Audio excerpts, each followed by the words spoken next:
sarve bhavantu sukhinah, sarve santu niramayah, sarve bhadrani pashyantu, ma kaschit dukkhavag bhavet. May all be happy, may all be free from disease, may all see only goodness everywhere, may no one undergo suffering. May there be peace on earth, peace everywhere by God's grace. Good evening, friends. The subject of my talk this evening is, what is divine play? Divine play is an English translation of a Sanskrit word which is called Lila.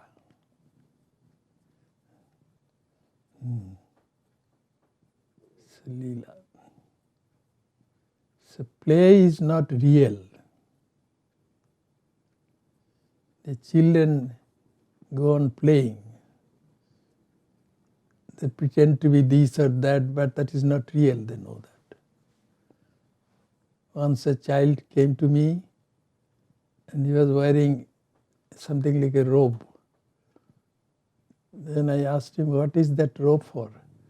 Then the child turned around, and on the back of that robe was written S, in a capital S, large letter S. Then the child turned around and said to me, I am Superman, Swami. I am Superman. I can fly through the air. I can kill tigers, elephants. I can kill tigers, elephants.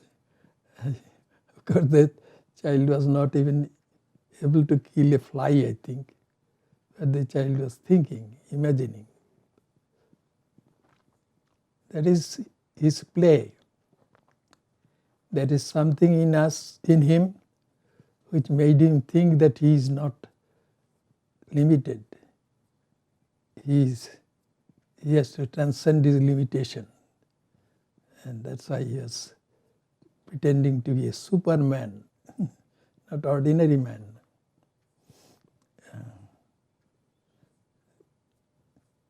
So, we all want to transcend our limitations.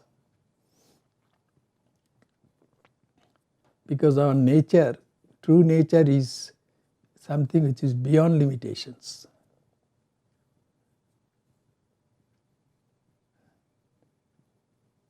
We have become limited because we are identified with something which is not infinite.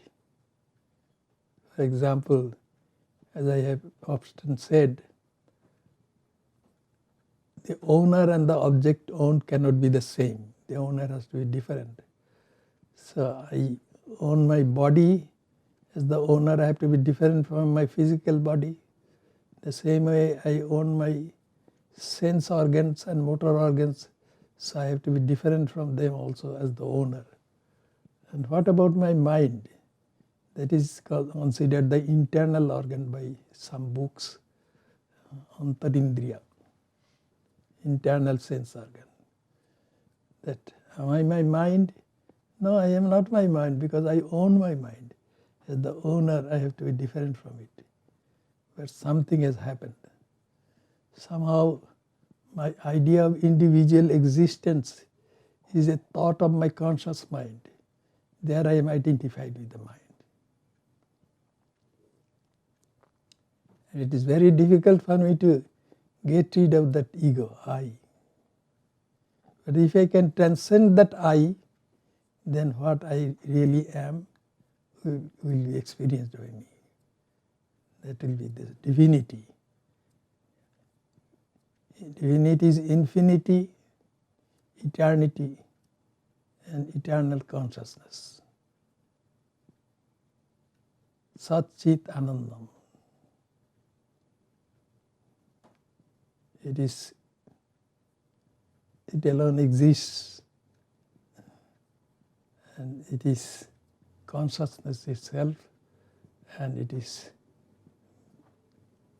bliss, which is neither enjoyment nor suffering, beyond both. This world is also considered the world of pairs of opposites in Hinduism. If there is darkness, there is light. A person cannot know light without knowing darkness, and vice versa.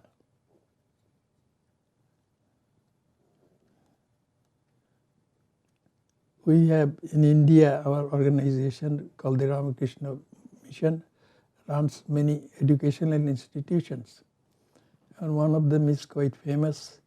It is called the Blind Boys Academy. That is near Calcutta in a place called Narendrapur. When I was at the headquarters before coming here, I visited that Narendrapur and the Blind Boys Academy. And the principal of that Blind Boys Academy was born blind, but he was extremely brilliant. That's why, with the help of the Braille system, eventually he was able to get the master's degree, and that's why he was made the principal of that school, Blind Boys School. So I was talking to that principal. Then I asked him one thing, that is, do you know what we call darkness? Then he said, not really, I do not know darkness. Had he known darkness, then he would have known light also. Because it is in this world, this is a world of pairs of opposites. If we know one thing, we have to know the opposite also. But he didn't know. So had he known darkness, he would have known light also. Then I said, you are well educated, but do you have some theoretical knowledge of what darkness is? Then he said, yes, darkness and light are opposite of each other, just as cold water and hot water, they are opposites of each other. That's what he said. So, in this world, this God is, divinity is considered bliss. Bliss means, or peace, shanti. Shanti is neither enjoyment nor suffering. If a person is suffering from headache, he takes 2 painkiller tablets.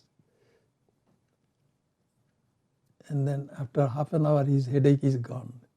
Is he suffering now? No, he is not suffering anymore.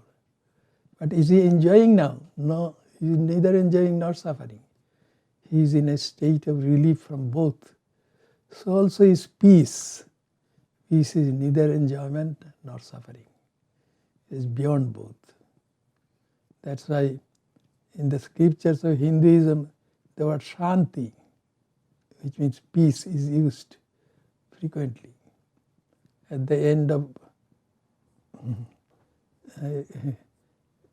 a hymn or a chapter of any religious book in Hinduism, the word shanti, shanti, shanti, this word is repeated. Let there be peace. Peace is actually, divinity is peace. Divinity is beyond the pairs of opposites. We are in this world, so this is a world of pairs of opposites.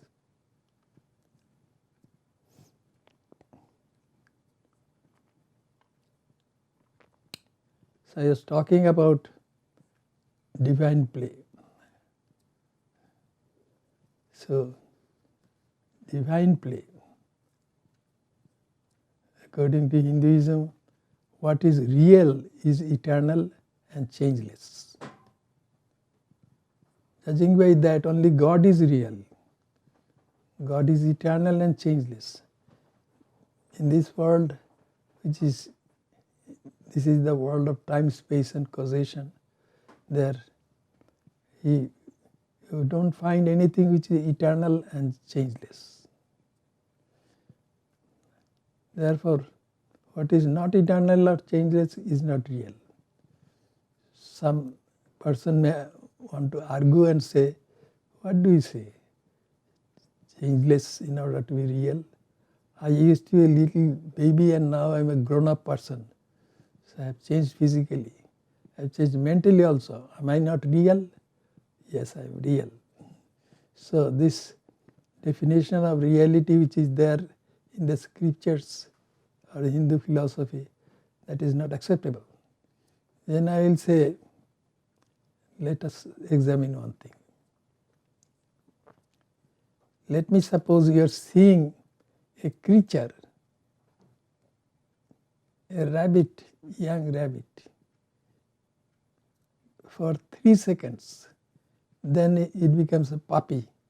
Then it becomes a weasel, and like that it keeps on changing every 3 seconds. Then if I ask you, what is this creature really? Then you would start scratching your head and say, I do not know what it is really. Had it not changed, then I would be able to tell. Had the creature remained the same, had it remained a kitten all the time, then a person would know it is a kitten, really. So here also, by changelessness, reality is being judged. And if you see suddenly an African elephant in your backyard, but you see that for 10 seconds only, and then it vanishes into thin air, it is not there anymore. But had it been there eternally, could you say that it was not real? No. So something which is real has to be eternal and changeless.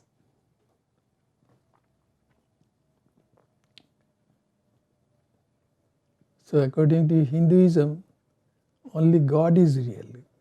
God is eternal and changeless. That God is called Nirguna Brahman. The word Brahman means larger than the largest. That means infinity.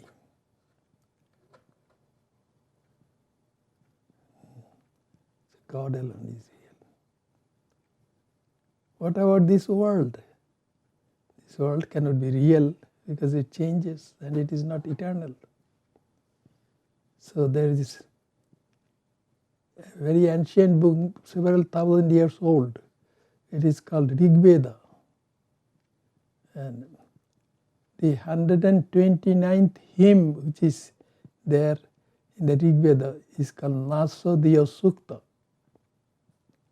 Why is it called Nasadiya Sukta? Because this hymn starts with the word Nasat. Some who translated this hymn into English, they named it the creation hymn. Yes, it describes how the world was created.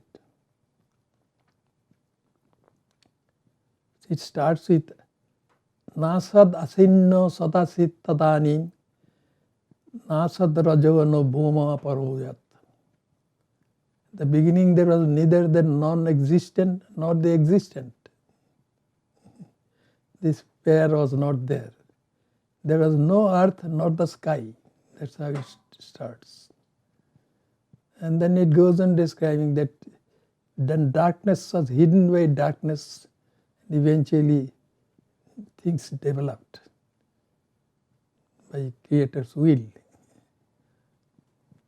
And it is strange, it is a very philosophical hymn, because at the end of the hymn, it is mentioned, Yang visristi yata abhabuva yadiva dadhe yadiva no yoshadhaksha paramebhyovan swanga veda yadiva no veda. That means how this creation came.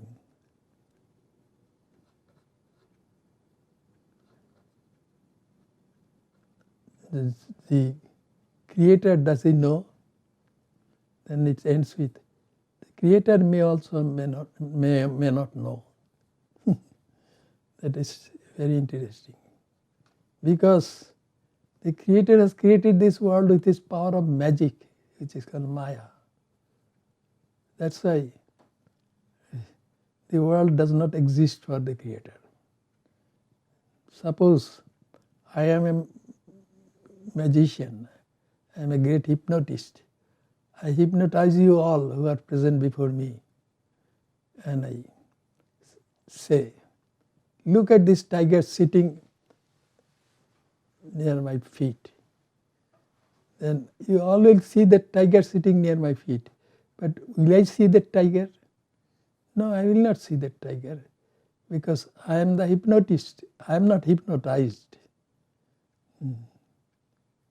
So God is like that.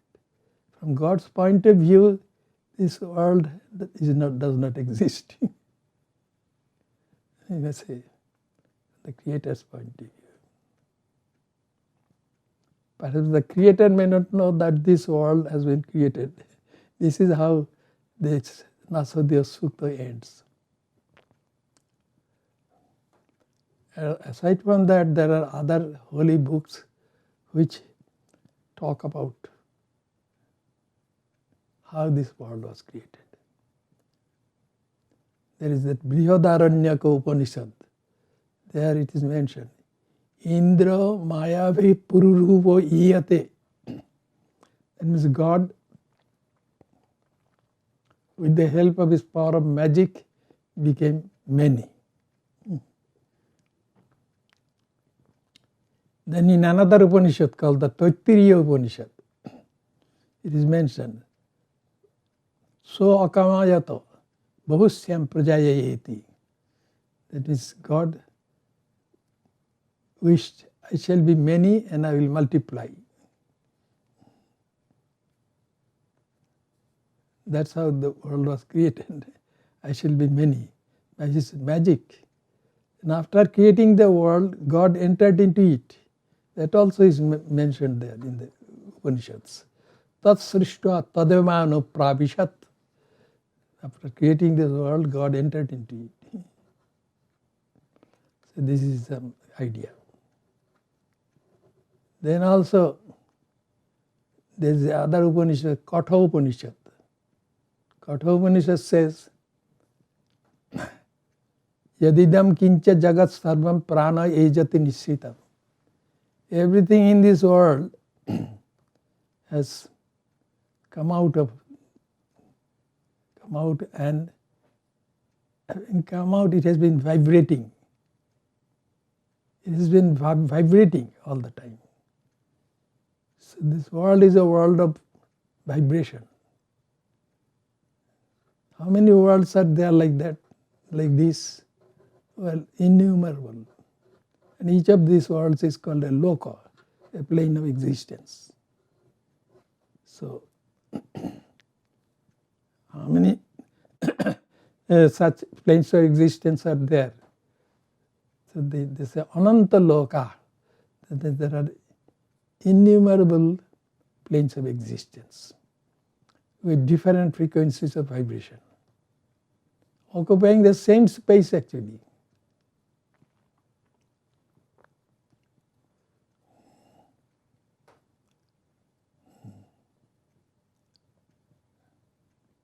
So this world in which we are, the world of time and space, this world from philosophers' point of view is not real, because it is not eternal and it is not changeless. But Sri Ramakrishna, the divine incarnation, he says, as long as our ego is there, we should consider this world as real. Ego is there. We are already identified with something what we are really not. We are divinity, but we are identified with something which is a thought, a mental thought. And so it is that ego which makes us think that the world of many exists.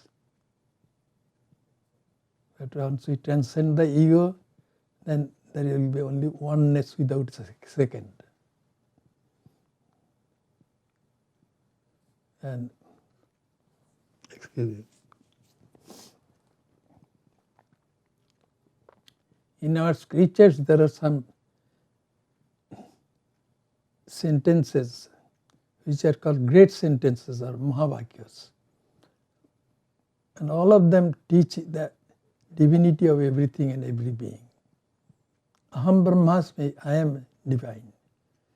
Tattvamasi, you are divine. Sarvam Khalidam Brahma, everything is divinity. Pragyanam Brahma, that supreme knowledge is divinity. I am Atma Brahma, that we consider as the soul, that is also divinity. Everything is divinity.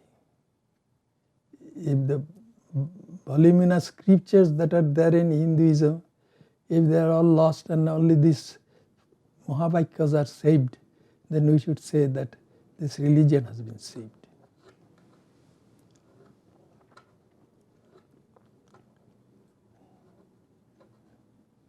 There is a story of King Janaka. He was a knower of Brahman, a knower of divinity. So a student came to him to learn about the divinity of souls. And then Janaka said, give me my fee. But it is not the tradition in India to pay the fee to the teacher. After getting the education, then the student would, out of gratitude, pay a fee. So the students asked Janaka, why should I pay the fee now? You have not yet given me the knowledge. Then Janaka said, when you will get the knowledge, then where shall I be? Where shall Janaka be? That means if you get the knowledge, then you will know divinity. That is beyond time, space and causation. Where will the world be? Ego, your ego will disappear. And it is because of your ego that you see the world as consisting of many. You are seeing me as Janaka, but I will not be there at that time. Nothing will be there. Only Satchit Anandam, Brahman will be there.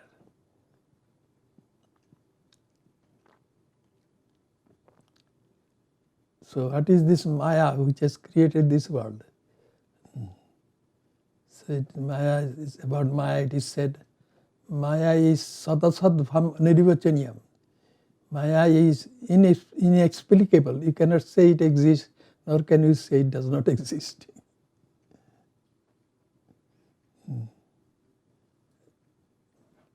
So there is a story.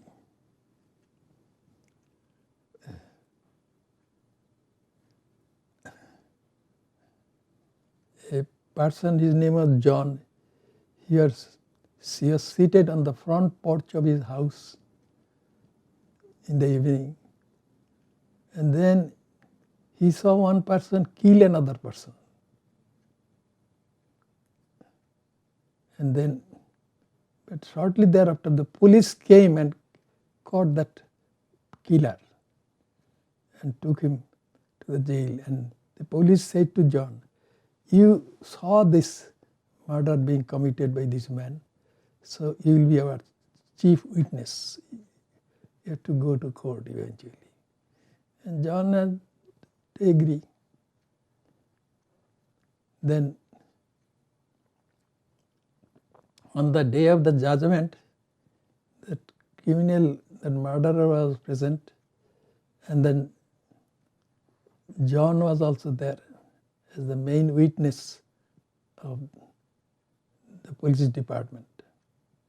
So the judge pointed to that criminal and asked John, did you see this, that person kill that evening? Then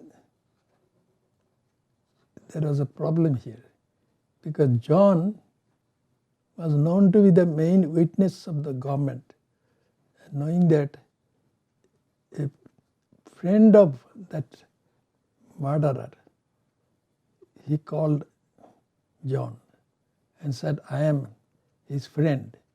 If you go and say in the court that my friend has killed that man, then you will also be killed. Beware of that. So John had to worry about that. So John could not say that he had seen this murderer kill that man. Because had he said that, then he would be killed later on by this murderer's friend. So he said to the judge, Sir, I can neither say yes nor can I say no. Then the judge said, it is not possible.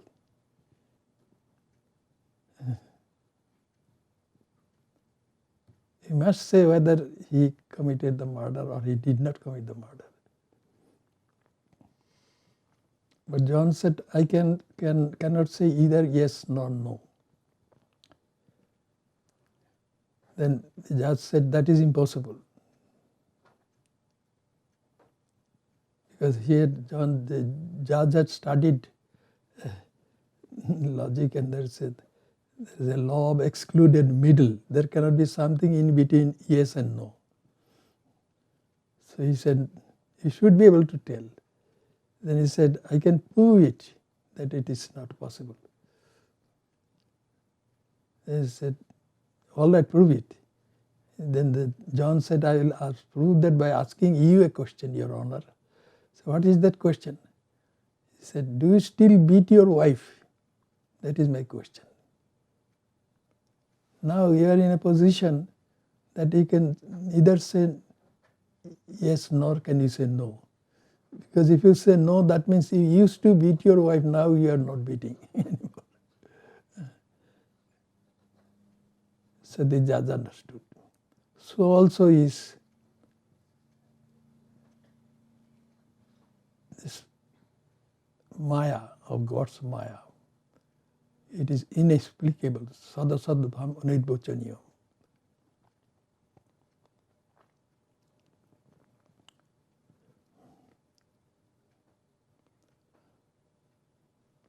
Is it possible for one to go beyond this Maya? Yes, I have already mentioned that if we can get rid of our ego and transcend it, then that will be possible. But it is not possible.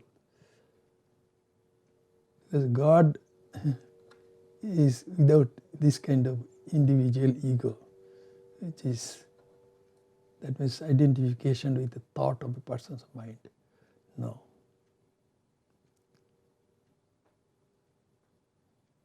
That is, unselfishness is divinity. That's what Swami Vivekananda said. From ego comes selfishness. Unselfishness is divinity. There is no ego there, so there is no selfishness.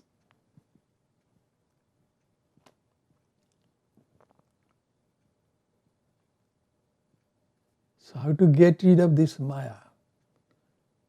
The Shvetashvarottara Upanishad says, Tasya vidhyana yojanat tattva bhavat bhuyaschante vishwa maya nivritti.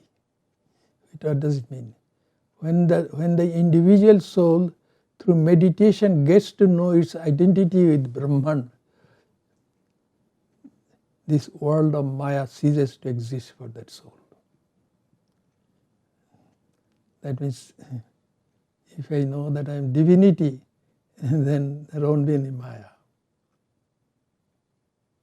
That is what that Shvetashvatara Upanishad is saying.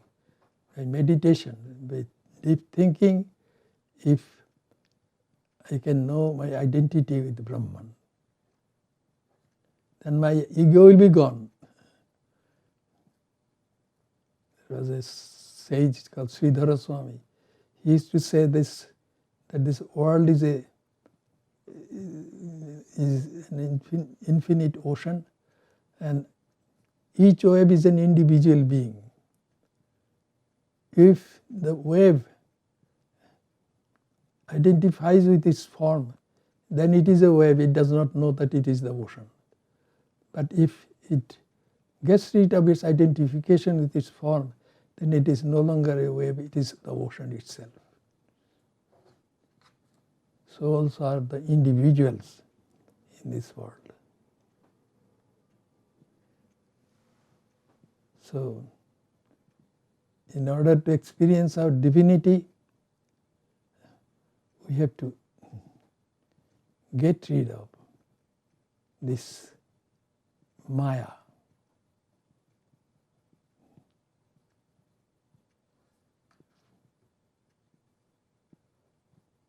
But for us, Maya is not magic. Only for the Creator, this who has created this world with his magic.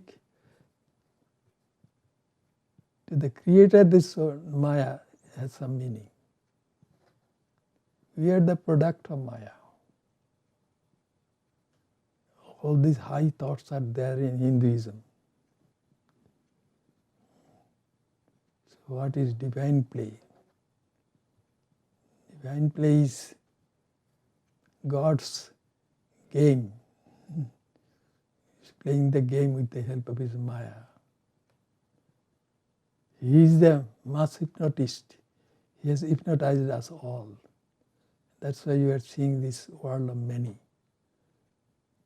But from God's point of view, this world does not exist. God is not hypnotized. So let us remember that. This is a very important point to remember.